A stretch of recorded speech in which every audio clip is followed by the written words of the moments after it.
Hello and welcome back to another YouTube video. Today I'm doing the 25.13 support tier list. So if you enjoy content, like, subscribe, and let's get into it. There were no direct changes towards the support role this patch. The only thing which kind of indirectly affects support is the fact that Nidalee received another buff. Once again, it wasn't directed towards support. It was trying to just amp up her overall power in hopes to kind of get her as a option for jungle in MSI. We haven't seen her yet, but I think there are some teams with her as an idea. Maybe like can fit her alongside an AD mid, maybe with like a Yones left open, for example, but nothing like particularly concrete at the moment, so hasn't really done a huge amount there. For support, she's still a very difficult champion to play. I don't really recommend a Nidalee support unless you're very comfortable on her, but there is genuine strengths to this champion, and I will discuss it when I get to her in the tier list. Outside of that though, tier list stays relatively similar. There are a couple of changes in 25.14 which will have some effect on the support tier list. Things like Braum being nerfed, Yumi being nerfed will be meaningful because these are two of the higher popularity champs, especially in mid to low MMR brackets.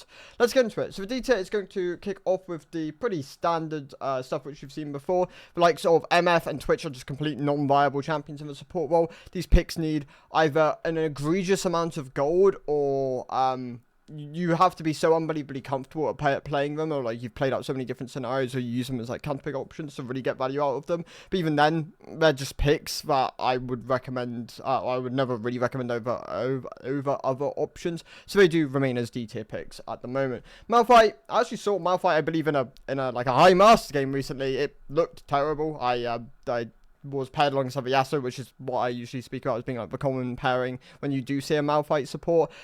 It just isn't good enough to really like stand up on its own as like as an option. It does have some level of harass and it can be used for comboing, but outside of that, it's just a pick I'd never really recommend. Veigar is also just a champion which in the past had like one gimmick in the cage and being paired alongside the likes of the Ziggs gave him some like strength here, but at the moment it's just not worth playing him as a support. He's too gold and XP hungry in his current iteration, and he just doesn't get enough resources when you play him as a support. The other two are Ashe and Set, which I think are slightly separated from the rest of the group. These two picks I think have more viability in the right spots. Like Set is like a counter engage with like the tools he can provide, and then Ashe is like a really aggressive lane bully. I don't really recommend either of these champions for solo queue. I think you need to have already sunk a lot of time into them. They're not strong enough to really stand up as like good option, as like really good options, but they can be used in counter pick scenarios if you're very comfortable in them. Outside of that though, just don't play with champions. They're not worth sinking time into at the moment, and if you don't already play them, then they're just picks you're not really going to be even thinking about.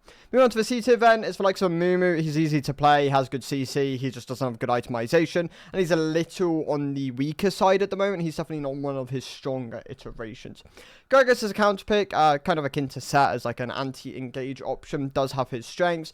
I don't really recommend him. I think there are just better options than him at the moment, and you have to be very comfortable playing Gragas, and if you haven't sunk the time into support Gragas before, it's probably just another pick that I wouldn't recommend leaning into.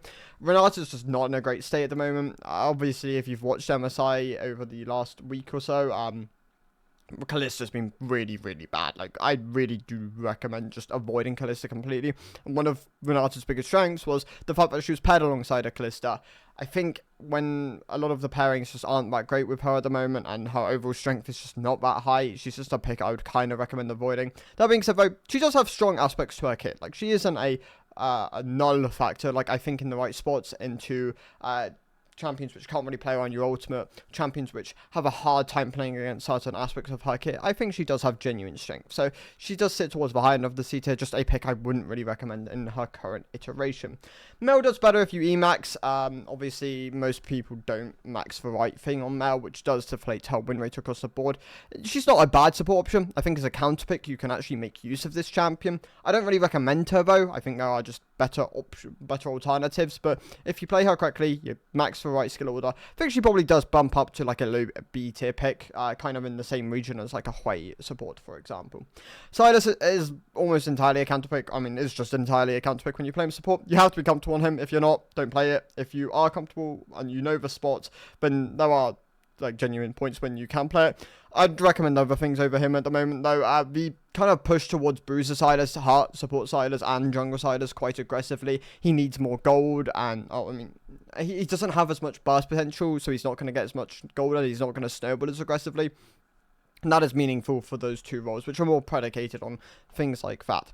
Nilly sits within the B tier. I already mentioned at the beginning of the video, I don't really recommend this champion unless you're very, very comfortable playing the pick, because not only do you want to get the value of like the E steroid and like the harass this champion can provide, but you need to execute the combos correctly. If you don't do that, then she definitely sinks quite aggressively in value. If you do understand how to combo on her, how to get the maximum damage out of this champion, she's a great option. I genuinely think she actually probably sits more like an A, maybe even an S tier pick once you get into like really, really high end like MMR brackets. I think she's kind of slept on in her current iteration. Definitely going to be in the B tier at the moment, but is a champion probably worth watching, and if you're willing to put the time into her, could be an option. She's like a genuine multi-role flex pick and does have potential as an option.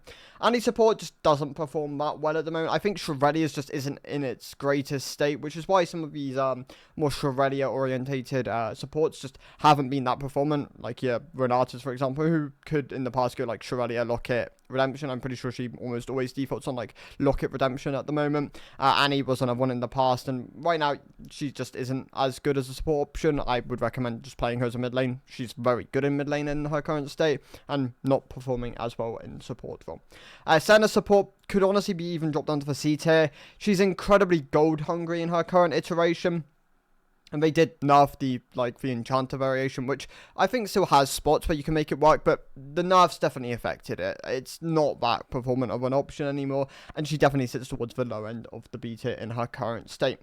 I'm not a huge fan of Swain support, but he's doing fine at the moment. I think especially in mid to low MMR brackets, you can get more value out of this champion where you are more consistently just going to land your abilities, get to 3D kind of scale and get gold. The games will be more snowbally. I think those things and those aspects of the game can benefit Swain. I think he probably sits as more like a mid to even high end B tier option in his current iteration. Teemo sits within the B tier, often considered a troll pick when played support. I think this champion can genuinely work here. His control with his shrooms, his honest lane harass capability into certain matchups can be really valuable. He does hurt team compositions, especially if you don't have a different engage option. But in the right spots, I think this pick can be quite good. And especially in mid to low MMR brackets where the champion scales quite well, and oftentimes you are going to get access to that gold. I think he definitely sits as like a mid to low end B tier option. He's pretty easy to play as well, so definitely some strengths there. Tarmkech just isn't that great of a champion at the moment. Sits towards the low end of the B tier. I accidentally got Poppy. He's just overnerfed, and Heartsteel just isn't that great of an item at the moment, so he has just suffered. And outside of really heavy dive compositions, I just don't really recommend this champion. Brand is also just a bit on the weak side at the moment, which is why he sits towards the low end of the B tier. I think if they buffed him, he could definitely once again kind of jump up the tier list, but the nerf towards the Andrews and the nerf towards him just generally because of jungle power back along has affected him, and it has left him in a pretty rough spot. Galio, I think as a counter pick can be quite a good option. It's not the he still struggles with itemization. It's like your Shens, your Zac kind of issues, where the itemization does really matter for them because they either are forced to just build as standard, or they go Locket and they don't feel quite as good about going Locket as maybe some of the other options do. So they're in this low spot, but I mean Galio, Zac are clear. I think Shen can go Locket and get away with it a bit more, but yeah, that's why some of these picks, even though I think they can be quite good in the right spots, sit towards the mid to low end of the B tier. They're probably picks I don't really recommend unless you've already got expertise or some time sunk into them. Seraphine sits within the B tier. I think this pick is just a bit on the weaker side at the moment. The champion does kind of act as a jack of all trades, and I think it pairs quite nicely with Ashe. If you want to look for Seraphine spots, I think a Ashe as your ADC, and then you can kind of pair Seraphine alongside it. It gives her quite a bit of lane bully potential, and then kind of acting as this jack of all trades mage later on into the game, where you have good utility, heal, shield, CC. There's just a lot of tools this champion has.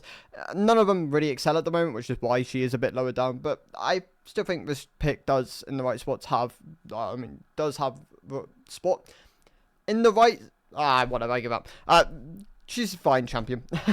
Pyke sits within the B tier at the moment. Very, very elite skewed. This champion you need to be really comfortable on it. If you're not comfortable snowballing games on Pyke, avoid the pick. if you're very comfortable playing Pyke, you know how to take over games, you know how to close out games early, I think he can be a great option. He's definitely elite skewed, one of the most elite skewed supports in the game, which is why he probably sits more like a mid to low end B2 option in mid to low elo brackets. But in higher brackets, he sits consistently as like a high A or maybe even S tier option. So at the moment, I'm going to leave him as a B tier pick. Where he sits within the B tier, he's decent. Like, I think he's a fine mage support option.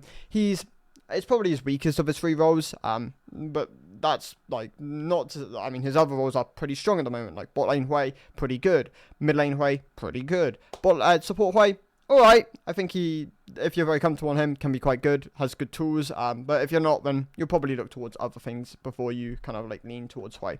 Blitzcrank as a counter pick into immobile carries, into immobile supports or enchanters can be quite good. So if you have multiple targets, which you can hook and you feel quite comfortable in Blitz, I think he's quite nice. If you're not, he's not in his blindable state. Like, Blitz back along was just genuinely a really, really overstated champion. These days, Blitz does just need to be used as a counter pick. I don't think he's quite strong enough to be just blinded or just like picked in really maybe not so optimal spots. Yuumi, I think with the right pairings is still really strong, like your Lucians, your Zeris, your Tristanas, champions which can really benefit from a lot of the tools she provides. She's being nerfed in 25.14. That is something you do probably want to be aware of, but this champion, I still think in the right spots, will continue to be good. The nerfs are pretty small. I don't like Yuumi that much if you just blind her or you don't use her with purpose. I think she is a very much reliant on purpose champion. Like, you have to pick up the right things. You have to pick her into the right comps. Otherwise, you'll be punished for it and you will lose games. So don't one-trick this champion. Use her as a counter pick. Use her in the right spots, and she would genuinely be a really, really good option in your arsenal. Some of your more AP-orientated carry options are like your Luxes and your Zerasu. Sit a bit under the bar at the moment. I think these 2 picks probably got slightly weaker with the current iteration of Horizon Focus, albeit it's not bad on them. Like, I think you can make these 2 picks work in the right spots and definitely like snowball and like kind of take your advantages over the line. But I would recommend the likes of like Vel'Koz and Zyra, which we'll talk about in a moment, over them. So they do sit in the B tier in their current state. Morgana, I'm like #1 Morgana hater. I just don't think this champion's kit is correct in its current state. I think if they change some things around, she could definitely find a more healthy spot, and she has been buffed more recently, which is why she does sit in the beta at the moment. I think you can genuinely pick this champion as a counter pick and kind of get her get value out of the champion, but I'm not going to recommend her. I just don't think she's pickable in enough spots to really recommend, albeit obviously her ban rate and like her frustration levels are still really high because of like the value that is binding if you can consistently land it. Fiddlesticks sits within the beta at the moment. He's definitely found a more like healthy spot ever since he got nerfed for the support role. I still think if you're comfortable on him, you can actually make him work quite well. If you're not, then probably not going to play him at the moment, but there is definitely still potential in this champion, and his ultimate is a very, very powerful ability, and with recent buffs in 25.12, I think he sits as a solid B tier option. Nico and Shen wrap up the B tier. Nico is an incredibly good support in elite brackets. She is really hard to play though.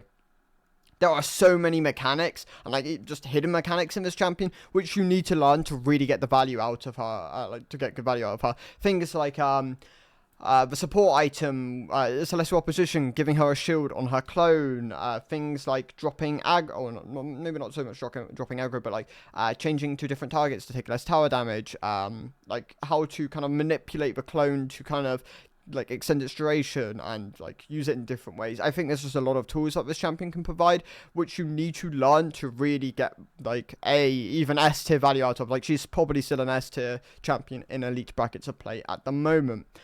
Shen is within the beta. I think he's still a solid counter pick into champions which like want to play into him. I think if you blind him, you'll be punished for it. But in counter pick spots where you can get away with playing a Shen and you can get value out of his champion, I think he still sits as a solid B tier option. Moving on to the A tier then. So I lead off with Rakan. I think Rakan is a pretty standard good support. I think he pairs really nicely with the likes of why can't I think of Xayah? Pairs really nice with Xayah. But also has just generally just a lot of good spots. I think with those marksmen which like kind of want to just play on the sides a bit more, or want to kind of jump into the fight and then he can lead off of them. Things like Vayne, things like Twitch, for example. Rakan can work quite nice with them. Not to say that he can't work with standard ADCs. I think like your Jinxes, for example, can pair nicely with Rakan. It gives her some level of like setup and peel, which I think is just a nice tool that Rakan has, and I think he's a very deserving A tier option at the moment. Pantheon is like your agency AD pick. I would say these two champions, by two champions I mean Pantheon and Pyke swap when you go into Elite. I think Pantheon becomes worse. I think Pyke becomes better. In average play though, I recommend Pantheon over Pyke. Pantheon's easier to play, and he's just got more he's got a very clear and cookie cutter playstyle. Your point and click CC, you're just very upfront heavy damage. Your damage block with the E, all these things are all really valuable in him, and I think he's a deserving A2 option at the moment. Karma, with the kind of rise of like 3 points Q Emax, has kind of continued to solidify her as an as a A tier champion. Obviously, the scaling's not bad anymore. Like, you can scale quite nicely with the build, and your power through the shields is just very high at the moment. I think this pick does have a pretty solid spot in the support role, especially if you pair it alongside certain champions, which kind of benefit from the MS and the shielding of the pick. Your higher agency champions are like your LeBlancs, your Zoes, your Chacos. These picks are all really, really good in their current state in support, especially Zoe. I think Zoe is being nerfed in 25.14. Not hugely, but it is relevant. The other two are, I would say, slightly weaker. I'm going to put Zoe slightly higher, but LeBlanc is a really good champion support. It takes away one of her biggest frustrations in needing to CS and just forces her to be this snowballing takeover champion, which if you're comfortable playing is great. If you're not comfortable playing LeBlanc, Zoe, or even Shaco, then you probably don't want to play them. Like, you do need to sink a lot of time into them. I'd recommend picking up one and then kind of using that as your higher agency support option, but they're all really good in their current states and all deserving of an A tier spot. Some of the other ones are the likes of Zyra, Vel'Koz. I think these champions also have more agency than some of the Enchanter and Engage supports. They give you more damage. They can just individually carry games if you are very, very comfortable on them. Elise is another one. Elise is probably my number one out of this batch. I think Elise is still a very, very good support with the lockdown on Cocoon combined with her upfront burst. She does fall off quite aggressively, but is obviously something which is very telegraphed, especially when she's played in competitive. But I think in solo queue, if you can take over games, she is an incredibly valuable option. Some of the other picks within the A tier are the likes of Maokai and Zillion. I think Maokai as a counter pick can be quite good at the moment. Trailblazer's in a very solid spot, and he's a champion which really benefits from that item. Zillion, I think with champions which really benefit from movement speed, combined with his pretty high base damage values, I think he's a pretty solid support at the moment. He almost always stays as an A tier, or I mean like an A to low A kind of champion, where if you're very comfortable in playing him in the right spots, he does really increase in value. If you're not, he's just generically a fine option. I think he does remain as like an A tier pick at the moment. Some of your more Enchanter based options are like your Sorakas and your Milios. These two picks still really strong at the moment. I still think you can get huge amounts of healing value out of Soraka, especially if enemy team can't really opt into anti-heal. And Milio, if you pair him alongside champions which really benefit from his W and into compositions which are really punished by his ultimate, I think that is the spots which like this champion really benefits. Pair him alongside like a Aphelios or a Jinx, just a hyper carry, and you should be able to get really good value out of the pick. Fresh, I'm mixed on Fresh. Fresh does do better at the moment. Don't get me wrong. I think Fresh as a champion it's definitely one of his better spots in more recent years. He's still incredibly elite and hard to play. Like elite skewed and hard to play. This champion needs you to sink a lot of time into him to really, really reward you. That being said though, he's like the most popular support in the game at the moment, and he still prints good results. Like, I think this pick genuinely in the right spots has good value. Pair alongside a Jinx and a Aphelios. Obviously, both these champions are more tended towards hyper carries. You can play him with more mid-class champions. You don't want to play him alongside like a Kalista a Kaiser, for example. I think that can be a bit more punishing unless both are really good at piloting the champions. Then it can kind of flip on its head and be actually quite a strong pairing. But the champion, you just need to have a lot of time and be very comfortable on it. If you are, pick it. If you're not, probably just avoid it. I'd recommend other things which are just easier to kind of like sink time into and get like instant value out of. Poppy as a counter pick, I still think is a good support option. Definitely not in her like premier state. I think she's primarily like a really strong jungler at the moment, but as a support, as a counter pick, as a flex option, can still be very good. Tarek, great anti-engage option. Definitely still sits towards behind on my A tier. I think you can get really good value out of this champion. Traditionally played by OTPs though. If you're not an OTP, then you'll probably just avoid Tarek, and that's fine because there are like other substitutes which you can kind of opt into as well. Bard is doing really well at the moment. He definitely sits as a high-end A tier option. Pretty elite skewed though, like he is one of the harder options to play. But if you're playing alongside a Jhin into like a mobile carries, into like a melee team composition, I think Bard is a very, very valuable champion to have in your arsenal at the moment. And some of your more standard picks, your Nautiluses, your Alistars, your Leonas, I think all these champions are really, really good at the moment. They are picks I just recommend always having within your arsenal. Like you should always be able to opt into one of these champions because they are pretty meta agnostic. They do almost always have value, and that can be a really powerful like tool just to have like at any point to kind of opt into. But yes, plus them. So Nami is in here. Nami is like the second most popular support at the moment. I know a lot of people really dislike Nami, outside of like your Lucian pairings or certain pairings which can really benefit from her E. But this champion does have great lane bullying capabilities if you are very comfortable on it. If you're not, then you can just kind of sit back, act as like a steroid for your marksman, dropping an E on them, dropping a W on them, like making sure you're kind of getting multiple value out of that. Your CC can be quite good. It can be, it can also be quite unreliable if you're not playing it into the right things. But there is genuine strength for this champion. I think she's a deserving S tier pick because her numbers are just high at the moment. She does usually just get pretty good innate value out of her kit in her current state. Some of your enchanters are like your Sonas, your Janas, your Lulus. I think all these picks in the right spots can be really good. They are not blindable options though. I think why these picks tend to get a pretty bad reputation is because enchanters are traditionally blinded quite aggressively. I think if you use them in the sparingly and valuably, but yeah, I think that works. Then yeah, these picks can be really good. Like, I really do recommend having Sona in the right spots. This champion, like, her mid-game combined with her late-game strength is incredibly apparent. I think Lulu, her lane bullying capability is still really high, even with some nerfs towards it. That combined with the fact that she can still pair really nicely with, like, a lot of those hyper carries, like your Jinxes, your Aphelioses, gives her lots of value. And with Janna, her self-peeling tools, combined with her AD Sword on E, her kit is just very strong at the moment. I think you should also be able to kind of opt into her into those dive-centric team compositions where you know you can get value out of this champion. That to say though, I still recommend Rel and Braum as my number 1 and 2. I think Braum as a counter pick is the best in the game at the moment. If you play him into like any of the engage options, you'll almost always get innate value out of this champion. Do not blind him though. EUS and NA are very, very enchanter heavy regions, and if you play into an enchanter, this champion does drop quite aggressively to even like a low A, maybe even high B tier. So use him as a counter pick. I think that is where this champion really shines. He is getting nerfed next patch. It's to his armor, like 5 armor, which is meaningful. That will definitely affect him. But the champion still as a counter pick will be really strong. And then Rel is probably my number 1. I just value her engage and her tools so heavily in the current meta as well. I think she is just the premier support option which you should lean into. If you're not comfortable playing Rel, I'd say she's probably a slight tier more difficult than Leona. Then I would recommend Leona over her. I still think Leona is an incredible option to go to.